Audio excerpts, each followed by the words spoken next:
Hello, I'm Alma Angeles, and you're watching Eagle News International. Hello, CJ. Hello, Alma, and hello to everyone joining us tonight. Here are the headlines. The Philippines welcomes. President Duterte wants the newly formed Australia, United Kingdom, and U.S. or AUKUS trilateral partnership to respect the authority of ASEAN when it comes to security matters of the regional bloc. Especially on Moscow on Thursday shut shops, schools, and restaurants for 11 days in a bid to stop a surge in coronavirus infections and deaths. That came after vaccination efforts stalled. Labor market recovery, global labor market. A new International Labor Organization report found that the loss of working hours in 2021 because of the pandemic will be significantly higher than previously estimated. And the Iglesia Ni Cristo hosts an INC giving blood donation drive in Ottawa.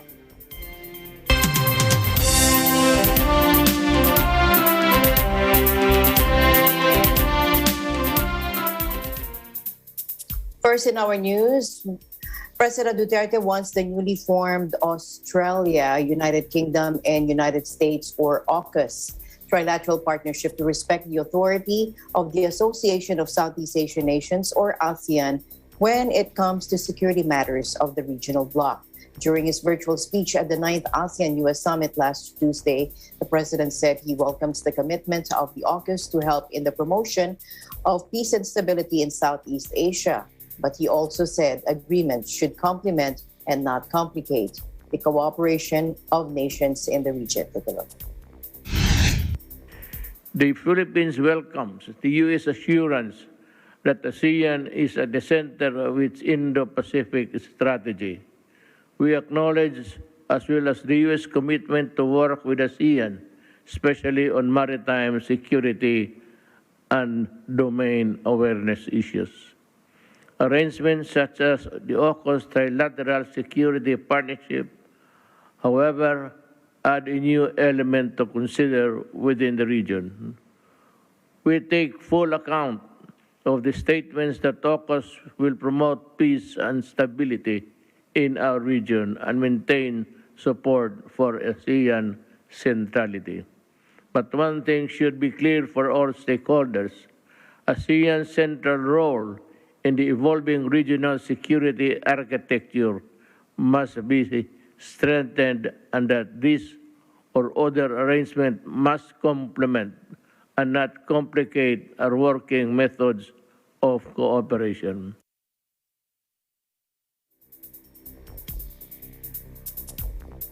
Still in the ASEAN Australia meeting, Prime Minister Scott Morrison insisted AUKUS does not change Australia's commitment or to ASEAN or the ASEAN outlook on the Indo-Pacific.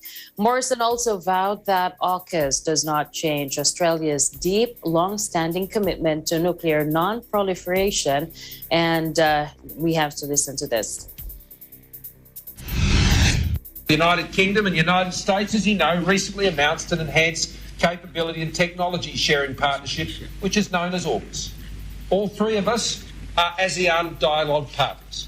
And I want to address this up front because transparency and communication on this important initiative is important to Australia with our ASEAN friends.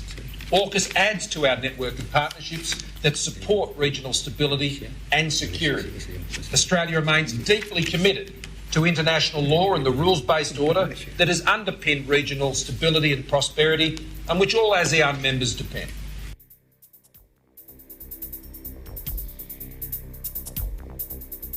Meanwhile, Indonesian President Joko Widodo has urged the Association of Southeast Asian Nations, or ASEAN, and Australia to continue building trust in order to contribute to the regional stability and peace in the region. ASEAN has confidence in the power of cooperation and dialogue in resolving differences so that it can exist for more than 50 years and contribute to stability, peace, and prosperity in the region, he said. The president also said he realized that high dynamics can threaten regional stability. However, Indonesia doesn't want this region to become an arena for arms race and power projection, which can threaten stability, he remarked.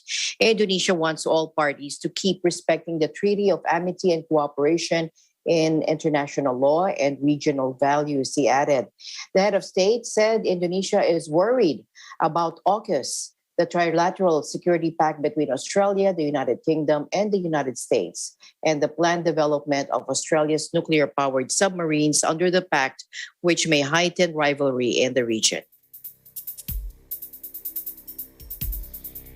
The Sultan of Brunei, Hassan al-Bolkiah, begins the 24th Asean Japan Summit on Wednesday. The day included the meeting between the region's member states and Japan. Take a look. Japan has been an invaluable partner, which has helped ASEAN develop and progress in many areas.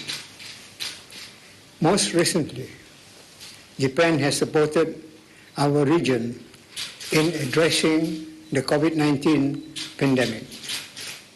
We deeply appreciate the generous assistance, especially Japan's contribution of vaccines to ASEAN member states, including Brunei Darussalam. I look forward to our discussions today on ways to advance the ASEAN-Japan strategic partnership as we work together towards achieving a comprehensive recovery. Prime Minister Fumio Kishida on Wednesday vowed to strengthen Japan's cooperation with the Association of Southeast Asian Nations in realizing a free and open Indo-Pacific region in response to China's assertive territorial claims and military buildup. Noting his past efforts to enhance Japan's ties with ASEAN during his tenure as foreign minister between 2012 and 2017, Kishida said he continues to value the relationship with the 10-member bloc.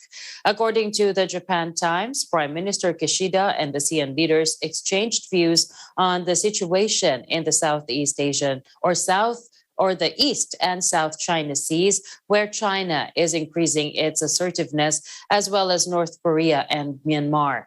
Kishida was quoted by the Foreign Ministry as telling his ASEAN peers that Japan shares the group's deep concern among any moves challenging the rules-based maritime order in the region and strongly opposes such acts in a veiled criticism of Beijing. Staying in the summit, the Hague-based Permanent Court of Arbitration 2016 ruling on the highly contested South China Sea singles out no one. That is according to President Duterte. During his intervention at the 24th summit between ASEAN and China, the president said the PCA ruling gives clarity to all nations that have claims over the South China Sea. Take a look. A rules-based order is the linchpin of regional peace and stability. The peaceful resolution of disputes is a necessary and indispensable pillar of any order anchored on the majesty of the law. The 2016 arbitral award is a significant contribution to the corpus of international law, particularly the 1982 UNCLOS. It singles out no one. Rather, it justly favors and benefits the community of law-abiding nations by providing clarity to all. This clarity, which is beyond compromise, is the Philippines' humble contribution to the international legal order. We have pledged to uphold the full and effective implementation of the 22 Declaration of the conduct of parties in the South China Sea, adhere to freedom of navigational and overflight exercise restraint, and protect the marine environment as stipulated in UNCLOS. Apart from the Philippines and China, the other South China Sea claimants are ASEAN member states Brunei, Malaysia, and Vietnam, and non-ASEAN member state Taiwan.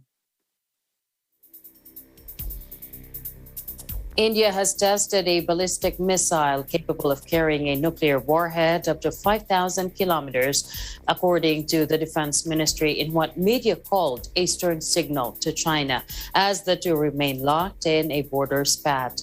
The AGNI-5 missile blasted off from Kabul or Abdul Kalam Island off India's east coast late Wednesday and splashed into the Bay of Bengal.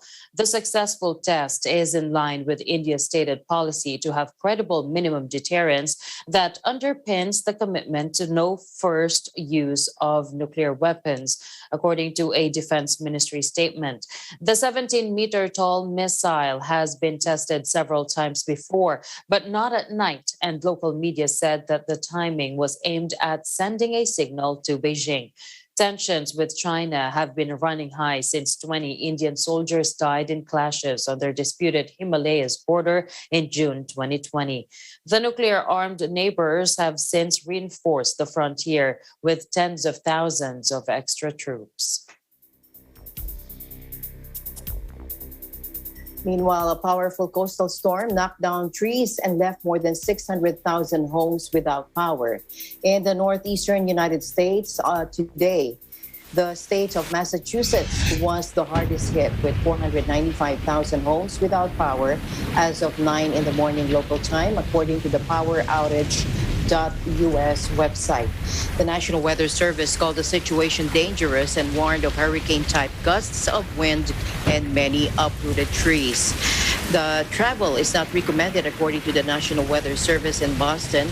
Rhode Island was also badly affected with 96,000 homes without electricity. It drenched the New York region on Monday night and Tuesday before packing winds of almost 100 miles per hour overnight into Wednesday as it headed north. The storm forced the closure of dozens of schools in New England and brought down power lines and branches, littering some roads with debris. In Barnstable, Massachusetts, police rescued a woman from her car after a tree fell on it, according to local media. In the coastal town of Duxbury, south of Boston, the fire brigade said it responded to 90 calls in 12 hours due to the storm. The Cumbre Vieja volcano continues to erupt on the Canary Island of La Palma after more than 5 weeks of continuous eruptions. The volcano on one of the Canary Islands off Northwest Africa erupted on September 19, spewing out rivers of lava that have slowly crept towards the sea, covering large areas with ash. The flows of lava have already destroyed more than 2,100 buildings and caused the evacuation of around 7,000 people.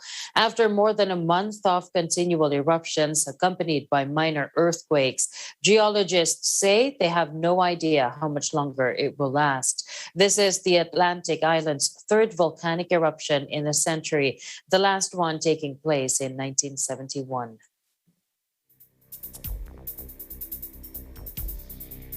Meanwhile, during a speech at the London School of Economics ahead of the COP26 climate conference, U.S. Special Envoy for Climate Change, John Kerry, emphasized the importance of accelerating efforts to combat climate change now, highlighting that mathematics and physics and not ideology should be driving the push.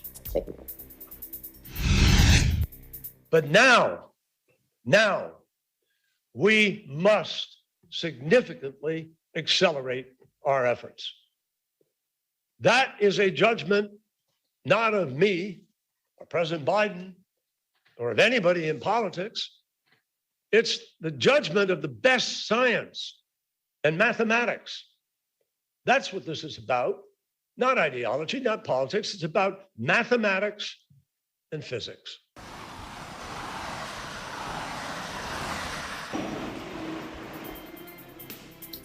And the news continues here on Eagle News. We'll be right back.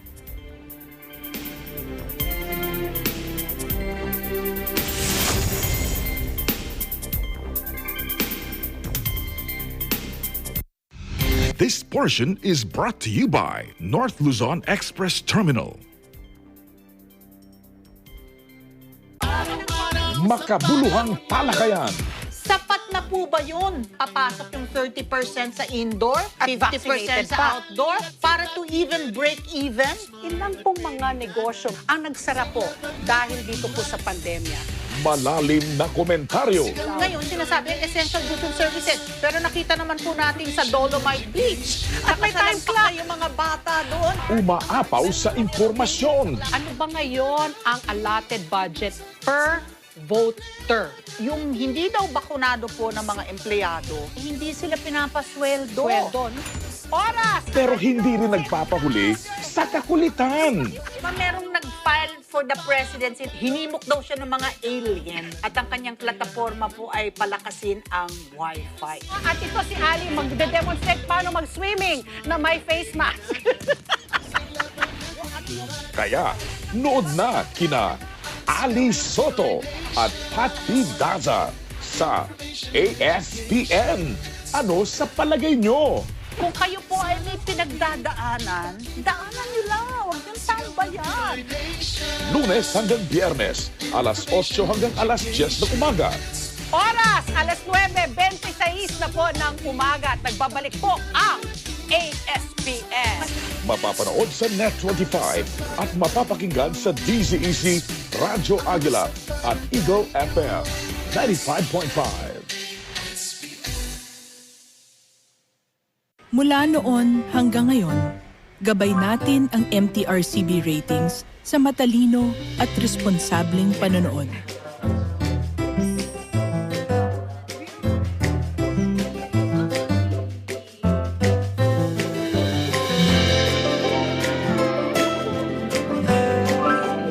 Sa tamang pagsunod sa MTRCB ratings, ginagawa nating ligtas at makabuluhan ang panonood ng bawat miyembro ng pamilyang Pilipino.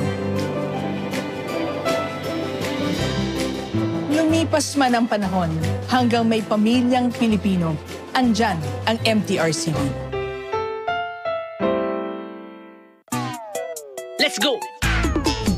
Samut-saring mga videos ang ating nakikita. Iba't ibang eksena lalo na sa social media. May nakakalokang video, may nakakatawang video, may nakakamanghang video. Sa finest nakabol video, may nakakaaliw na video, may pang-asar na video, may trending at viral video. Sa finest nakabol video.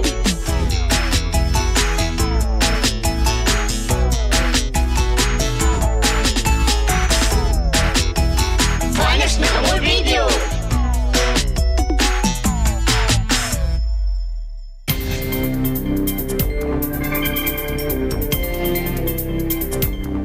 Welcome back to the news. China placed a third city under lockdown on Thursday to tackle COVID-19 numbers, with around 6 million people now under orders to stay home as Beijing chases 0 cases before the upcoming Winter Olympics. The world's most populous nation is currently grappling with small outbreaks in at least 11 provinces. The resurgence prompted officials this week to lock down Langzhou City with a population of over 4 million and Ejin in the Inner Mongolia region. After confirming 1 new case, authorities in Heilongjiang province followed and ordering people to stay at home and forbidding residents from leaving the far northern city except in emergencies, according to a local government statement.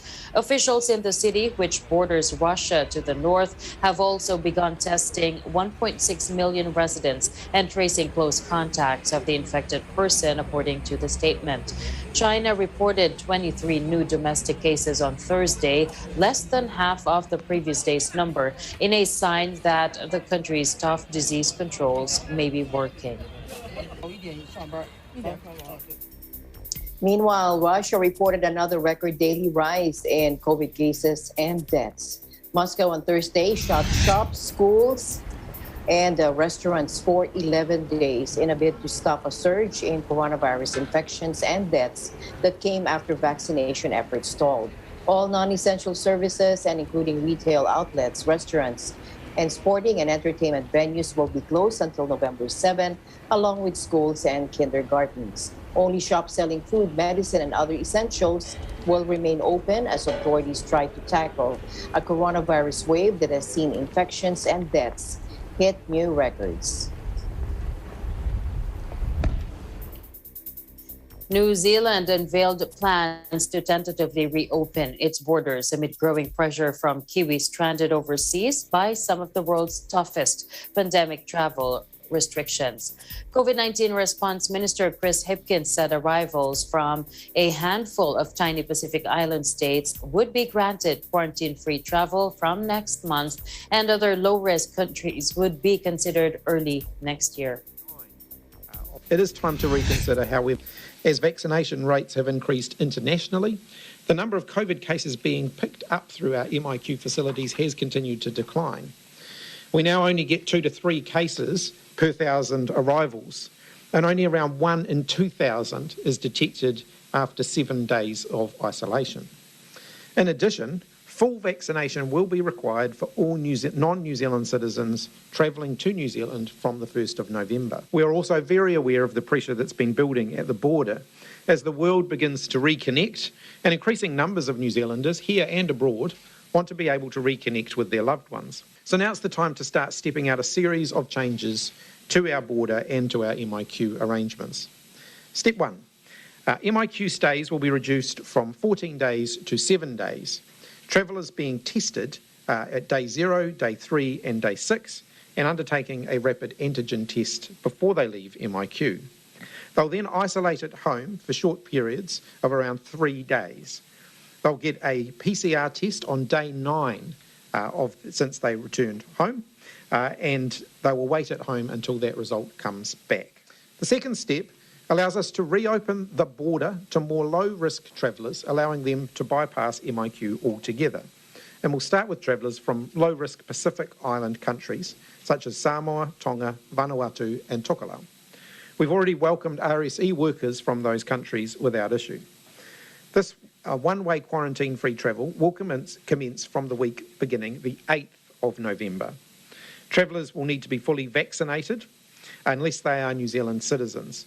RSE workers who are currently able to enter New Zealand with at least 1 dose of the vaccine will need to be fully vaccinated from the 1st of January. The third step is we can move towards having more people isolating at home.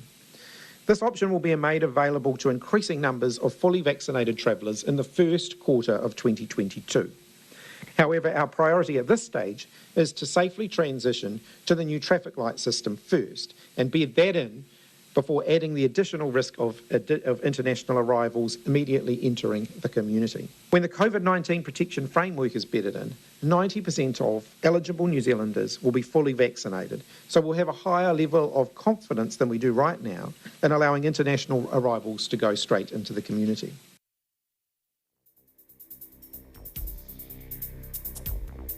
Meanwhile, a new International Labour Organization or ILO report found that the loss of working hours in 2021 because of the pandemic will be significantly higher than previously estimated, as a two-speed recovery between developed and developing nations threatens the global economy as a whole. Labour market recovery, global labour market recovery in the course of this year, 2021, has actually stalled. It is flatlining. And that means that our estimates for the year in its entirety is that the hours actually worked this year will still be 4.3% below what were being worked pre-pandemic in the last quarter of 2019. So, we're looking at a global economy which looks like it's bouncing back, 5% growth or more, and yet labour markets are not getting back to where they were, and the deficit is very substantial. That's the first message. The second message is about the unevenness of the experience of recovery. What are we seeing? We're seeing, and I'm simplifying slightly, we're seeing the rich world, and I would add China to that, bouncing back quite strongly. They are seeing a recovery which is significant. And yet for the emerging and the developing world, that is not the case. They are really not growing. In some cases, they're going backwards. And so we're seeing evidence of what we call a great divergence. The rich world doing relatively well, but regrettably, the developing and emerging countries really going nowhere. And this should be a matter of the greatest concern to policymakers. Why is it happening? Well, I think there are two very obvious reasons which we highlight in the report. The first, and let's not forget this all started with a health emergency, is about the unequal rollout of vaccination programs.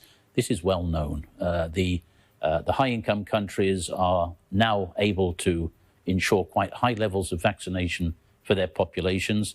The same is simply not true of the developing world. The differences are massive. And this affects the recovery process in labour markets because getting vaccinated is in some way a precondition for opening up enterprises and getting moving again. So we have to act on vaccinations.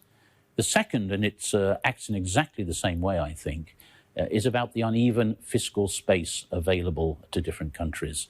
We know that over $16 trillion has been spent around the world in economic and social response to the pandemic.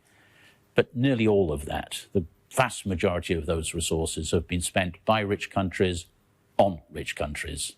And so they're able to boost their economies and get moving again. So those are the two, I think, major factors underlying this great divergence. And then the response, it seems to me, identifies itself. We need greater international cooperation, and let me say solidarity, in ensuring a much more equal rollout of vaccinations. At the moment, we are not building back better, contrary to the commitments that the international community has made, and we need to put that right.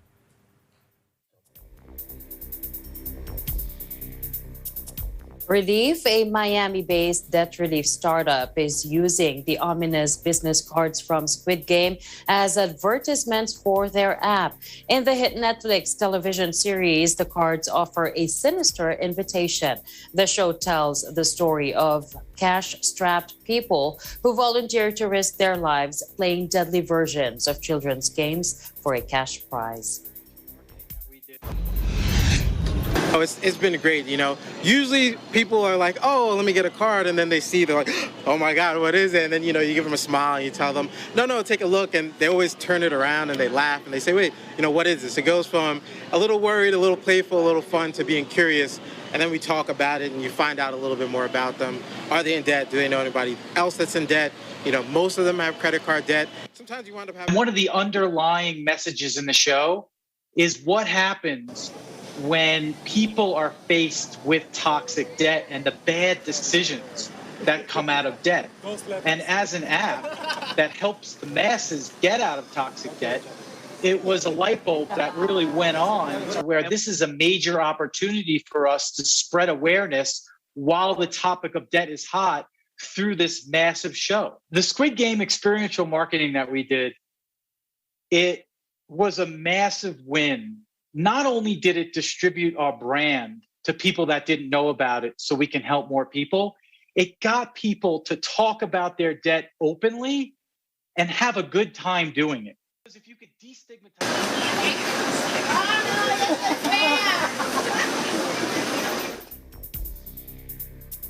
Another year of scorching temperatures from the Middle East to sub-Saharan Africa and from Europe to the subcontinent has experts increasingly worried.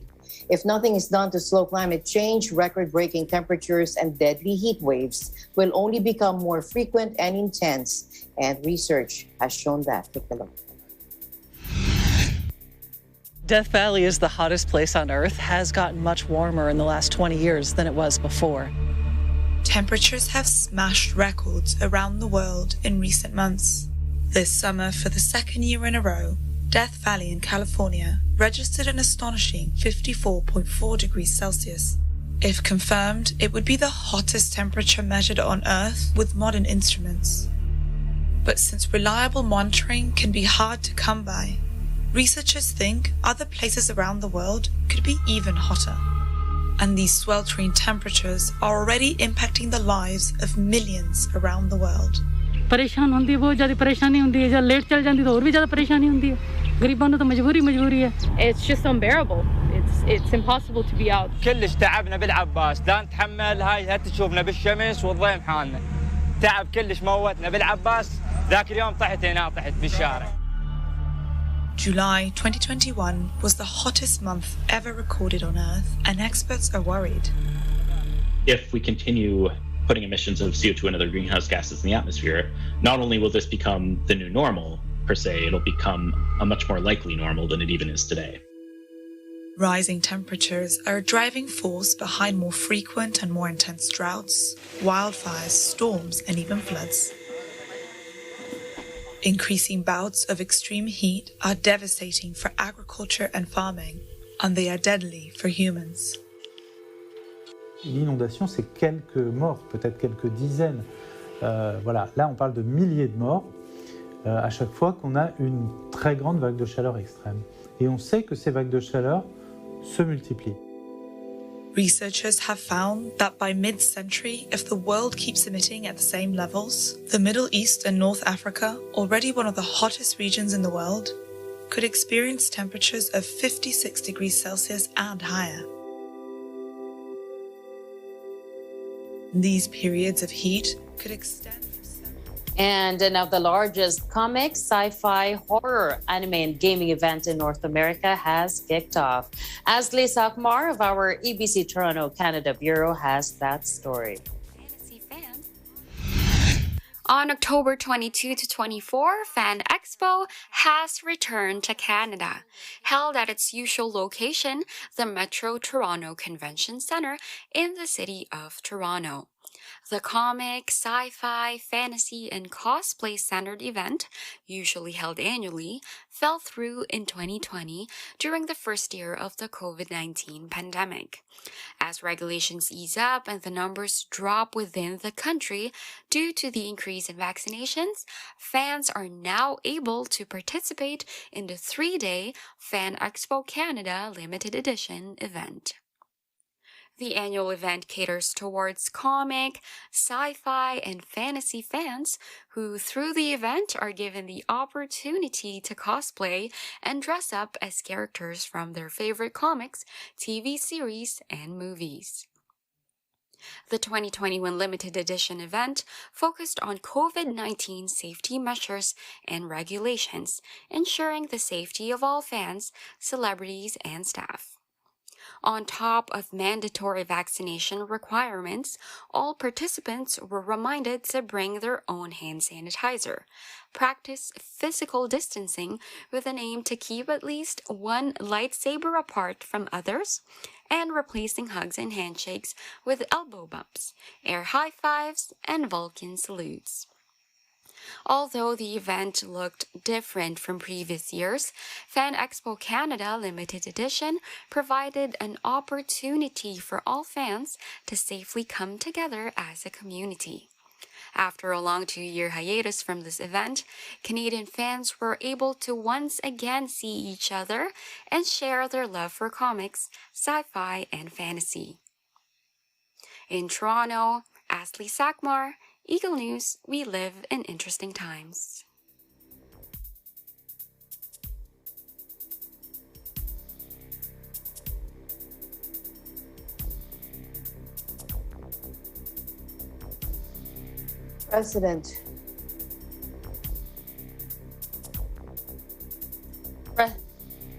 President Vladimir Putin on Wednesday instructed energy giant Gazprom to increase natural gas supplies to countries like Germany and Austria next month after allocating sufficient supplies or reserves for Russia. Take a look. Putin told Gazprom CEO Alexei Milner Wednesday to finish filling Russian storage facilities by November 8 and to then start to gradually increase the volume of gas in your underground storage facilities in Europe, Austria, and Germany. Moscow has been accused in Europe of exacerbating an energy crisis on the continent that has seen gas prices surpass records in recent weeks as economies ramp up after seeing pandemic restrictions eased. Critics in Western capitals blame Russia for the price hikes, saying Moscow is not upping deliveries to pressure Europe to agree more long-term contracts and for the certification of the recently completed controversial Nord Stream 2 pipeline. The Kremlin said earlier Wednesday that talks with Moldova's pro-European government on gas prices are exclusively commercial and denied any political pressure was involved.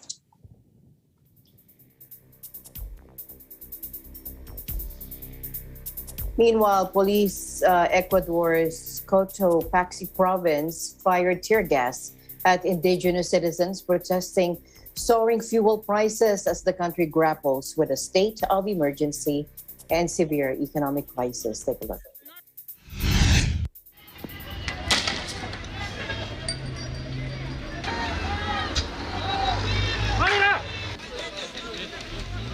Que lleva en el bolsillo no alcanza para los insumos agrícolas, no alcanza para la producción que hacemos día a día, para la inversión que se hace para cultivar la tierra.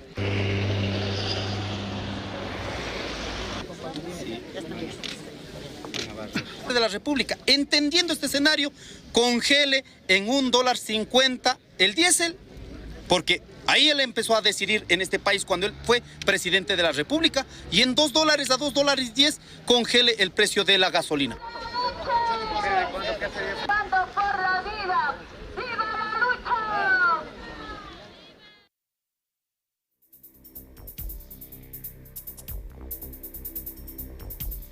Finally, in our news, a blood donation drive was organized in Ottawa as the members of the Iglesia Ni Cristo hosted the INC Giving Blood Donation Drive. We have Ross Castro joining us live. Here in Ottawa, life is starting to have a semblance of pre-pandemic days. People are out and about. There are fewer restrictions on travels and gatherings. Even hospitals are now doing the surgical procedures the COVID-19 put on hold. With the increase of procedures and operations in medical facilities comes the increase in the demand of blood and blood donors. According to the Canadian Blood Services, while all blood types help patients, there is a specific need for donors with the universal blood type O negative. To help fill the demand for blood to be used in medical procedures, the members of the Church of Christ or Iglesia Ni Cristo in Ottawa conducted the INC Giving Blood Donation Drive. Ottawa Mayor Jim Watson commends volunteers for their efforts and community engagement in the city.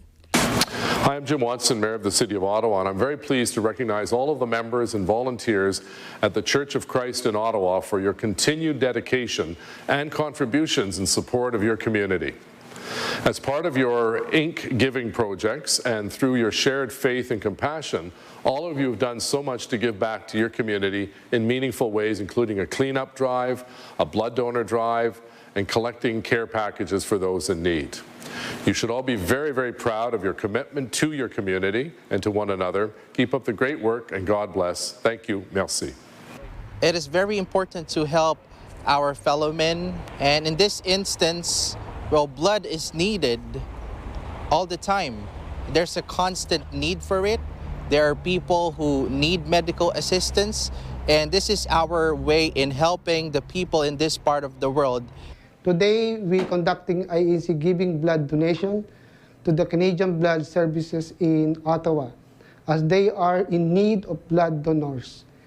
The brethren in our prepare for the event, and we have at least 16 blood donors who gladly donated blood.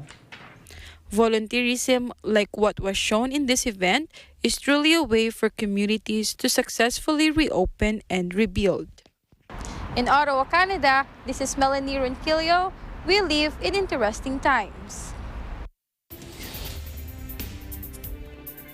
Thank you, Melanie. But Ross was there. Yeah, Ross was there. Ross was there, yes. Thank you so much. And, we have to help as much as we can now. And that's it for tonight's broadcast. Thank you so much for joining us. I am CJ Hero, and belated happy birthday to Adam, a very good photographer. Stolat. And the news continues tomorrow. And at the end of the day, there remains so much more to be grateful for. We'll see you back tomorrow. I'm Alma Angeles, and we live in interesting times.